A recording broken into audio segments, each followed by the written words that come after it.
Throughout NASCAR history, there have been drivers who are known to a specific track. One of the most technical tracks on the schedule has been dominated by a driver since 2019. This track is the Charlotte Roval, and the driver is none other than road course ringer AJ Allmendinger. Allmendinger has won at this racetrack in 5 consecutive years, 4 in Xfinity and 1 in Cup, a remarkable achievement for the Dinger. Coming into the 2019 season, AJ Allmendinger was freshly removed from his full-time ride with JTG Doherty Racing. Looking for a new home, he quickly found one with Colleague Racing, but only part-time for a select handful of races. His finishes were great in those races, but unfortunately, he found himself disqualified in 2 of the races. Entering his final race of the 2019 season with Colleague, he found himself needing a win to impress for a ride for the following year and even beyond. The Xfinity Series would head to Charlotte to tackle the technical Roval. Allmendinger started 5th and would have to outduel championship favorites Cole Custer, Tyler Reddick, and even the previous winner of the event, Chase Briscoe. Top race contenders Chase Briscoe and Christopher Bell would tangle in the final stage. Neither driver was able to fully recover from the incident. Allmendinger would eventually move his way past Christopher Bell on lap 48 of 67 and held the top spot through 3 restarts at the end of the race. Allmendinger led the second most laps with 20 and would come home victorious for his first Roval win, beginning the opportunity to start a streak of winning this race every year.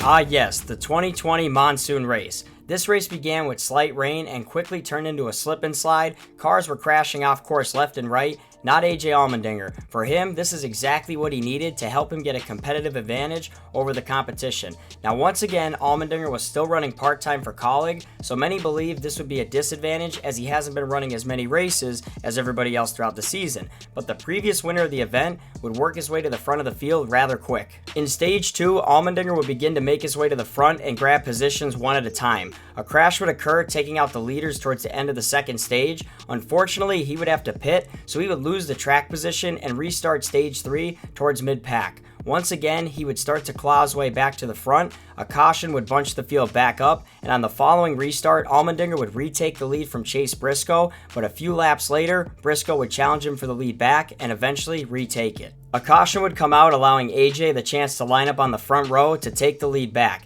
and he would do that, except once again Chase Briscoe would retake the lead back and look to be in position to win, but another caution would come out, and on the final restart of the race, Chase Briscoe would get loose and spin out, handing the lead to AJ Allmendinger. He would drive on to his second consecutive Roval win in the Xfinity Series, holding off a hard-charging Noah Gragson on the final lap.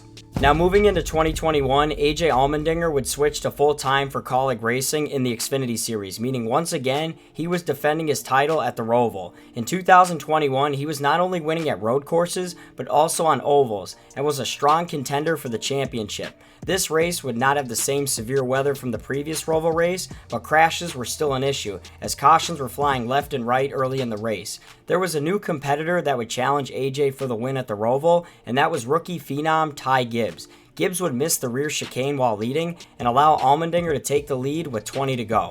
A late caution would come out just like the previous year, meaning Allmendinger would have to hold off the field one last time. On the final restart of the race, he would hold off a hard-charging Sam Mayer and others to complete the three-peat in the Xfinity Series at the Charlotte Roval. The 2022 race started like the 2021 race ended, with AJ leading the field. Allmendinger would start on the pole and go on to dominate stage 1 and finish in first place for the stage. He would not place inside the top 10 for stage 2, and then as the final stage got underway, he would restart towards the front of the field. He would quickly work his way to the top spot one at a time, and then a caution came out, setting up another restart.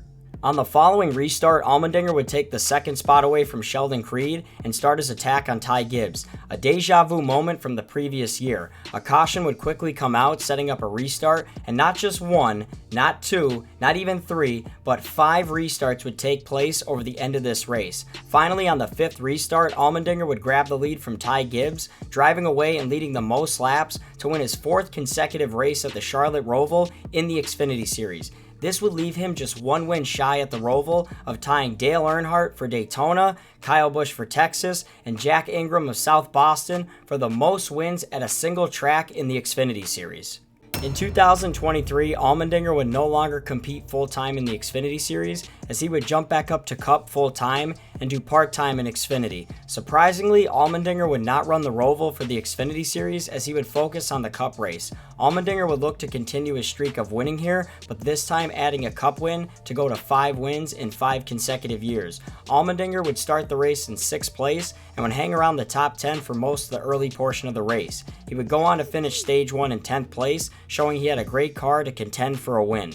Throughout stage 2, Allmendinger would work his way into the top 3, further demonstrating his strong car. After pitting, he would drop back a bit, and then a caution would come out, allowing the field to flip and have him restart on the front row for the final stage. For the next few laps, he would stalk Kyle Busch and attempt to take the lead, and finally he would pounce and capture the top spot. Allmendinger would begin to gap the field by a few seconds and look to be on his way to another win. He would lead most of the top 10 to pit road, and then a caution would come out. On the following restart, he would battle Ty Gibbs just like previous years, and they would swap the lead back and forth for a lap. Another caution would come out, and this would set off a chain of events that would have laps tick off as cautions would continue to come out. This also gave others the chance to grab the lead on restarts. The final restart of the race would take place with 10 laps to go. Allmendinger would have to fend off a hard-charging William Byron to capture another win at the Charlotte Roval and continue his streak. Both cars would gap the rest of the field, and as the laps clicked off, Allmendinger would continue to hold the top spot, but Byron had a strong car and was ready to pounce. Coming into the final lap, Byron remained within a few car lengths, but it would not be enough as AJ would hold off the 24 and capture a win at the Roval for the 5th consecutive year. And this one was the most important for AJ as he was unsure of his future as a full-time Cup driver after this year, and this could have very well been his last opportunity to win at this level. He was extremely emotional, and I don't blame him. This year, AJ Allmendinger will run the Roval for the Xfinity Series again as he is full-time. He'll most likely run the Cup race as well, but I expect the Xfinity Series to be his best shot at continuing his streak. Do you think he can continue this streak? Comment down below what you think. Also comment down below any other drivers or tracks you'd like to see in future videos. I appreciate you guys for watching, and I will see you guys in the next video.